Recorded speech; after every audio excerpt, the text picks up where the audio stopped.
Hello बच्चों, नमस्कार, सत श्री अकाल, आदाब, जय श्री राम। आज हम क्लास 8 मैथमेटिक्स का चैप्टर नंबर 17 जो कि है सर्कल, कॉर्ड एंड आर्क, इसके बारे में इसका प्रैक्टिस सेट हम देखने वाले हैं।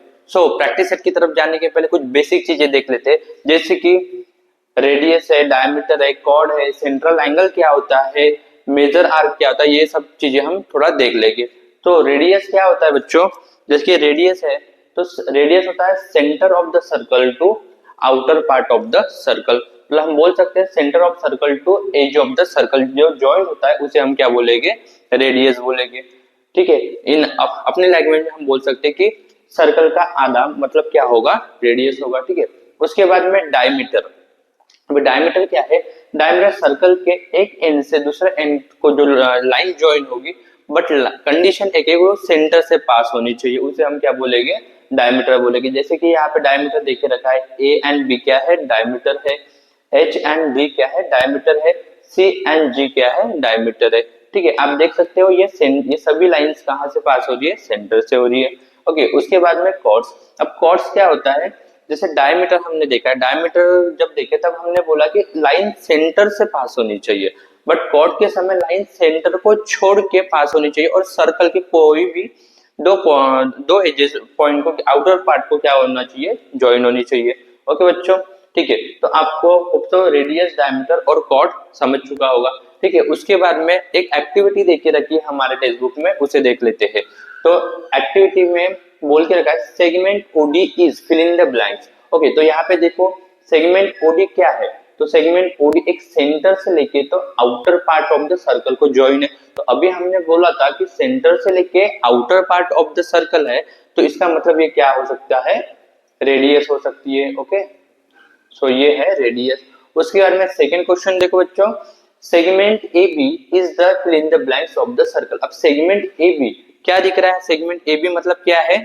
सो सेगमेंट ए बी सेंटर से पास होती हुई दिख रही है हमें, और सर्कल के दो आउटर पार्ट को क्या कर रही है? ज्वाइन हो रही है। तो इसका मतलब क्या होगा? A B is the diameter हो जाएगा यहाँ पे। ठीक है बच्चों, ठीक है। उसके बाद में आप देख सकते हैं यहाँ पे segment P Q, segment P Q is fill in the blanks of the circle. अब ये सेगमेंट पी क्यू ये आपको दिख रहा है, बट ये सेंटर से पास नहीं हो रहा है। हमने अभी थोड़ी देर पहले समझा था, अगर सेंटर से पास नहीं हो रही है इसका मतलब ये होगा कॉर्ड। ओके बच्चों, ठीक है। उसके बाद में क्वेश्चन बोला है fill in the blanks is the centre of the angle. अभी ये सर्कल में सेंटर ऑफ द एंगल आपको कहाँ दिख रहा है? देखिए यहाँ पे ये जो है, ये है हमारा सेंटर ऑफ द एंगल। तो इसको हम कैसे लिखेंगे? Angle B O D, B O D is the centre of the circle. Okay, उसके बाद में माइनर आर्क, माइनर आर्क बोला। अब माइनर आर्क के बारे में देखिए, जैसे कि हम बोलते हैं माइनर आर्क, और होता है मेजर आर्क, और एक होता है सेमी सर्कुलर आर्क होता है। ठीक है बच्चों, जैसे माइनर आर्क बोलेंगे तो ये लेस देन होगा 180 से। ठीक है, माइनर आर्क होगा लेस देन 180 से। मेजर आर्क जो है वो होगा 180 से ज्यादा, और सेमी सर्कुलर आर्क जो रहेगा, okay, semi circular arc is equal to होगा 180 डिग्री के। ओके बच्चों, सो यहाँ पे देखो माइनर आर्क, माइनर आर्क कौन सा देके रखा है यहाँ पे? Arc A x D, A x D. आप देख सकते हैं यहाँ पे ए एक्स डी क्या दिख रहा है आपको? 180 से कम दिख रहा है, तो ये हो गया हमारा माइनर आर्क। उसके बाद में आर्क बी डी, ये क्या है? ये भी हमारा एक क्या है? माइनर आर्क है। और साथ ही में इसमें और कौन से माइनर आर्क दिख रहे हैं आपको? ये जो है एपी, देखिए आप देख सकते हैं यहाँ पे एपी भी यहाँ पे माइनर आर्क है। Okay, arc AP is also minor arc. Then और देख सकते हो आप arc, arc B Q, arc B Q भी क्या है बेटा? आर्क बी क्यू, ये भी माइनर आर्क दिया है हमें। ओके, देन देखते हैं हम मेजर आर्क क्या होता है। तो क्या होता है? 180 डिग्री से ज्यादा एंगल अगर है तो उसे हम बोलेंगे major arc. Okay, so major arc देके रखा है हमें P A B is the major arc. Then बोल के रखा है P D Q is the major arc. और कौन सा आर्क है जो कि मेजर आर्क आपको यहाँ पे दिख रहा है? ओके, पी ए बी ले लिया है मैंने, तो अब हम ले सकते हैं यहाँ पे पी डी क्यू। ओके, ये भी हो चुका है। ओके, पी डी क्यू भी हो चुका है। सो हम बोल सकते हैं यहाँ पे P P A B, PAB ये भी हो चुका है। ओके, PXQ, PXQ ये क्या है बेटा? PXQ ये भी क्या है? मेजर आर्क है। उसके बाद में और एक कोई आर्क दिखते हैं जैसे कि BPA, sorry DPA arc, DPA ये भी क्या है? मेजर आर्क है। उसके बाद में सेमी सर्कुलर आर्क कौन से है यहाँ पे? तो सेमी सर्कुलर आर्क आपको कौन से दिख रहे हैं बेटा यहाँ पे? AXB आर्क, AXB ये क्या है? सेमी सर्कुलर आर्क है, मतलब इसका जो एंगल है 180 डिग्री का होगा। उसके बाद में हमें फिर से दिख रहा है APB आर्क, APB ये भी क्या है? सेमी सर्कुलर आर्क है। ओके, देन हम देखते हैं measurement of major arc BD, major arc BD ये किसके इक्वल होगा? तो ये इक्वल होगा बेटा मेजर एंगल BOD के। ओके, BOD के। तो देखिए यहाँ पे जो भी, जैसे कि हम मान लेते हैं यार ये 30 डिग्री का है, तो हमारा मेजर आर्क भी कितना होगा बेटा? ये जो है ये भी 30 डिग्री का ही होगा। अगर ये 40 है तो ये आर्क BD भी क्या होगा? 40 डिग्री। अगर ये 50 डिग्री का है तो आर्क BD भी 50 डिग्री का ही होगा। ठीक है, उसके बाद में major arc DAB, DAB। Okay, चलो इसको देख लो आप, DAB। अब आप देख सकते हो कि यहाँ पे पूरा सर्कल ही कवर किया है, बट 30 डिग्री को क्या किया है? यहाँ पे छोड़ दिया है।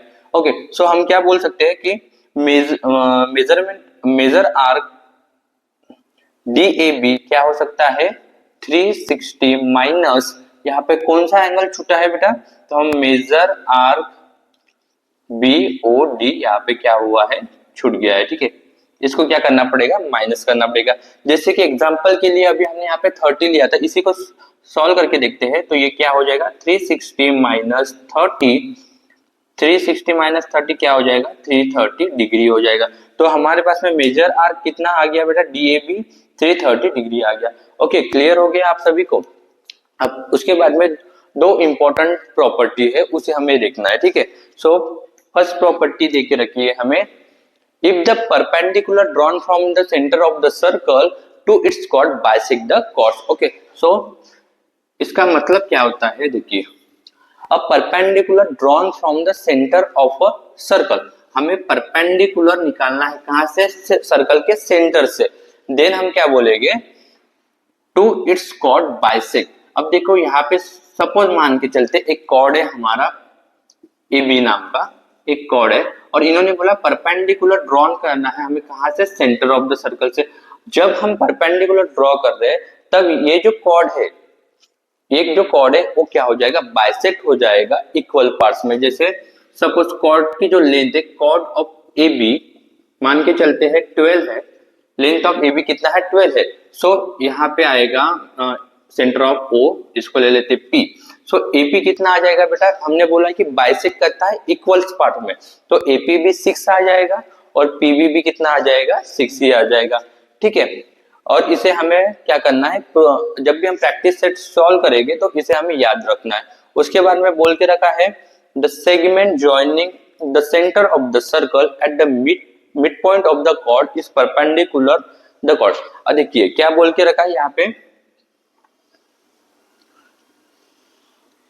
The segment joining the centre of the circle. एक सेगमेंट है, ठीक है, अभी यहाँ से एक सेगमेंट है जो कि कॉर्ड के मिड पॉइंट को क्या कर रही है? ज्वाइन कर रही है। जैसे मान के चलते हैं कि कॉर्ड का मिड पॉइंट क्या है? जो यहाँ पे P लेके रखा है, यहाँ पे A एंड B नाम की कॉर्ड है। सो P को हम क्या कर रहे हैं? ये सेगमेंट ज्वाइन कर रहे हैं, तो ये हो गया हमारा परपेंडिकुलर। तो ये परपेंडिकुलर रहने वाला, ऐसा हमें यहाँ पे बोला गया है। तो होप सो आपको पूरा समझ गया होगा। आप जल्दी से इसका स्क्रीनशॉट ले लीजिए। कुछ भी क्वेरीज होगी आपकी तो मैं प्रैक्टिस सेट में उसको और अच्छे से क्लियर कर दूंगा। Thank you.